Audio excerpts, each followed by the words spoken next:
Hi hello నమస్తే welcome to Suman TV నేను మీ శ్రేయను. So cervical cancer గురించి మనం గత వీడియోలో చాలా చూసాము. కానీ దానికి ఉన్న అపోహల గురించి మనం క్లియర్ చేయడానికి నేను మీ ముందుకు వచ్చేసాను.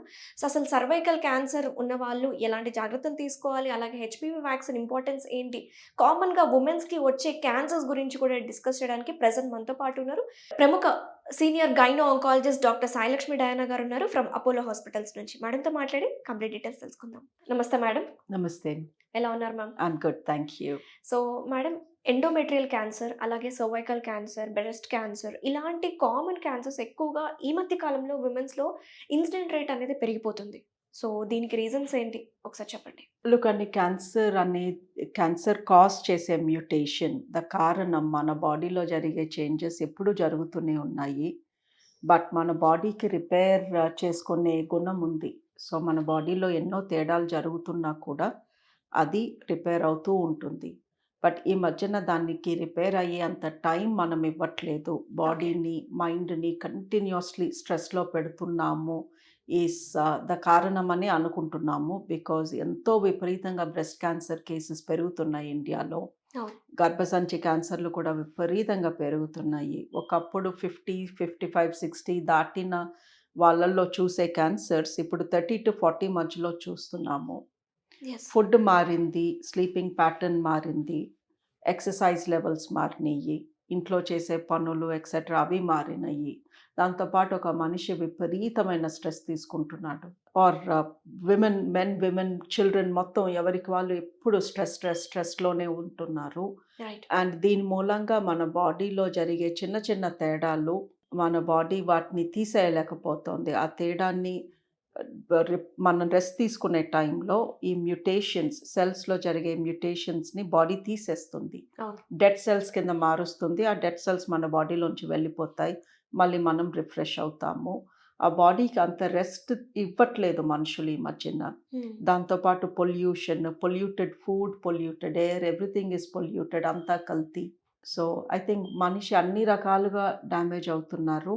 ఈ కరెంట్ జనరేషన్ అన్‌ఫార్చునేట్‌లీ క్యాన్సర్స్ బారిన పడకుండా తప్పేలాగా లేదు. సో ఫ్యామిలీ హిస్టరీ పరంగా చూసుకుంటే వాళ్ళకి ఇన్సిడెంట్ రేట్ అనేది డెఫినెట్‌గా ఉంటుంది. సో ముందు జాగ్రత్త పడాలంటే వాట్ కైండ్ ఆఫ్ ఇన్వెస్టిగేషన్స్ వాళ్ళ ఫ్యామిలీలో ప్రతి ఒక్కళ్ళు చేయించుకుంటే ముందుగానే తెలుసుకోవచ్చు కదా మేడం. అంటే ఇనీషియల్ స్టేజెస్‌లోనే మనం గుర్తించొచ్చు కదా. లుక్ అండి, స్క్రీనింగ్ ఈస్ డిఫరెంట్. ఫ్యామిలీ పరంగా genetic cancers are different. Okay. ఇప్పుడు ఒకరోజు 100 మంది క్యాన్సర్ పేషెంట్స్‌ని చూస్తే, రకరకాల క్యాన్సర్ పేషెంట్స్‌ని, అందులో 5-10% వాళ్ళకే జెనెటిక్ హిస్టరీ ఉంటుంది. అంటే వాళ్ళ అమ్మ వైపో, నాన్న వైపో స్ట్రాంగ్ ఫ్యామిలీ హిస్టరీ ఉండి వీళ్ళకి క్యాన్సర్ రావడం అనేది ఓన్లీ 5-10%. సో ఆ మిగతా 90-95% వాళ్ళకి ఫ్యామిలీ హిస్టరీ లేదు. వాళ్ళల్లోనే తేడా జరిగి వస్తుంది. సో ఇప్పుడు ఒక మనిషికి క్యాన్సర్ ఉందా లేదా కనుక్కోవాలి అంటే స్క్రీనింగ్ టెస్ట్స్ ఉన్నాయి. రక్త పరీక్ష, యూరిన్ పరీక్ష, పొట్ట స్కాన్, ఊపిరితిత్తుల ఎక్స్‌రే ఇలాంటివన్నీ చేస్తూ ఉంటాం. ఏదన్నా ఉంటే ముందే పట్టుకుందాము. ఆడవాళ్ళల్లో రొమ్ము పరీక్ష, పాప్ స్మియర్, పెల్విక్ స్కాన్ ఇవి కూడా ఏమన్నా క్యాన్సర్ ఉందా లేదా కనుక్కోవడానికి. ఓకే. That is different. అది ఎవరికైనా చేయొచ్చు. వాళ్ళ వయసుని బట్టి స్క్రీనింగ్ టెస్ట్స్ ఉన్నాయి. ఓకే. ఈ ప్యాకేజెస్ అన్నిట్లోనూ రకరకాల స్క్రీనింగ్ టెస్ట్స్ ఉన్నాయి. అవును. లేదు మా అమ్మ వైపు 2-3 ఉంది, లేదా మా నాన్నకుంది, ఆర్ మా నాన్న వైపు 2-3 క్యాన్సర్స్ ఉన్నాయి.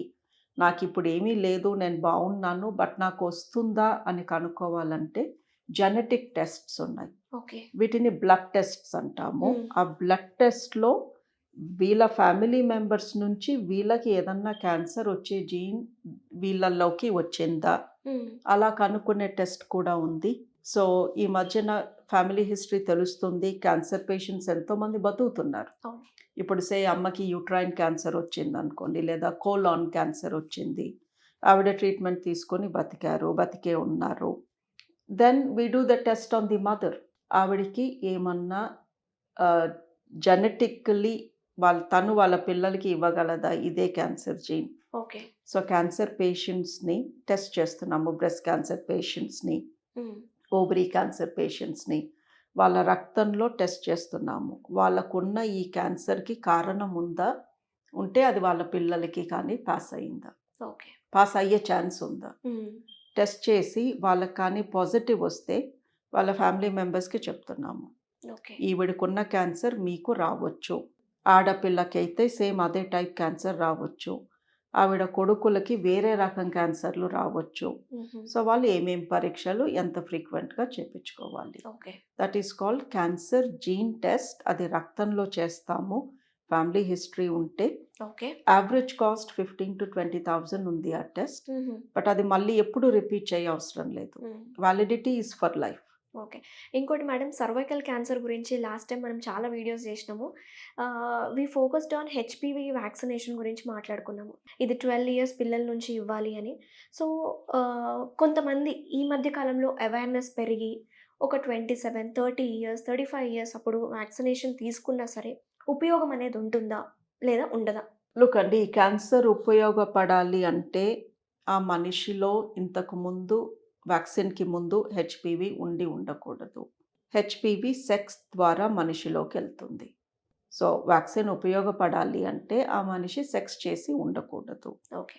సో సెక్స్ చేసినంత మాత్రాన వ్యాక్సిన్ ఇక పనిచేయకుండా ఉంటుందా అంటే అది కూడా చెప్పలేము. బికాజ్ ఆ సెక్స్ జరిగిన టైంలో ఎన్ని రకాల హెచ్పివిస్ వీళ్ళ బాడీలోకి వెళ్ళినాయో ఎవరికి తెలీదు.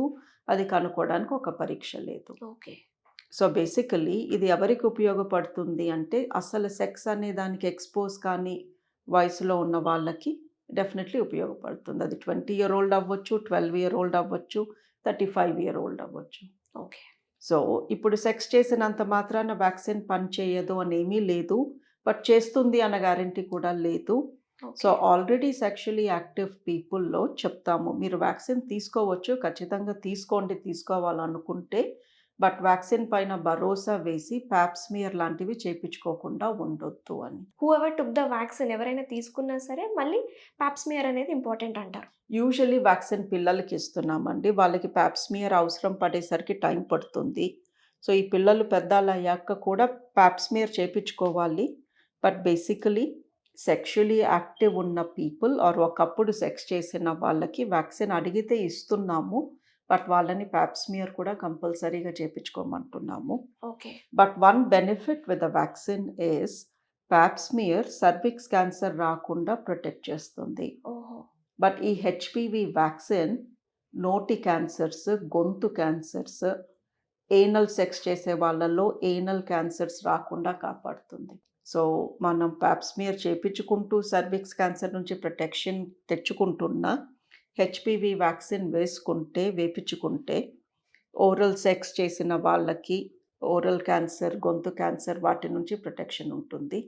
సో అందుకనే మీరు ఆల్రెడీ సెక్షువల్లీ యాక్టివ్ ఉన్నా కూడా వ్యాక్సిన్ వేయించుకోండి అని రికమెండ్ చేస్తున్నాము. Okay. So in case cervical cancer ఒక పేషెంట్కి వచ్చింది, సో వాళ్ళు ఎలాంటి జాగ్రత్తలు తీసుకోవాలి? ఫుడ్ పరంగా కావచ్చు, వాళ్ళ డైలీ రొటీన్ని ఎలా మెయింటైన్ చేసుకోవాలి? లుక్ అండి, ఒకసారి బాడీలో క్యాన్సర్ వచ్చింది అంటే వాళ్ళకి మళ్ళీ ఇంకొక క్యాన్సర్ అక్కడే లేదో ఇంకో చోట వచ్చే ఛాన్స్ ఎక్కువ ఉంది. వాళ్ళ బాడీ ఆల్రెడీ ఒకసారి క్యాన్సర్కి గురయ్యింది. సో బాడీలో ఏదో తేడా జరిగింది. సో వీళ్ళు ఎంత హెల్తీగా ఉండగలిగితే అంత హెల్తీగా ఉండడం ఇస్ వెరీ ఇంపార్టెంట్. ఇదే క్యాన్సర్ తిరగబెట్టకుండా ఇంకో క్యాన్సర్ తెచ్చుకోకుండా. ఓకే.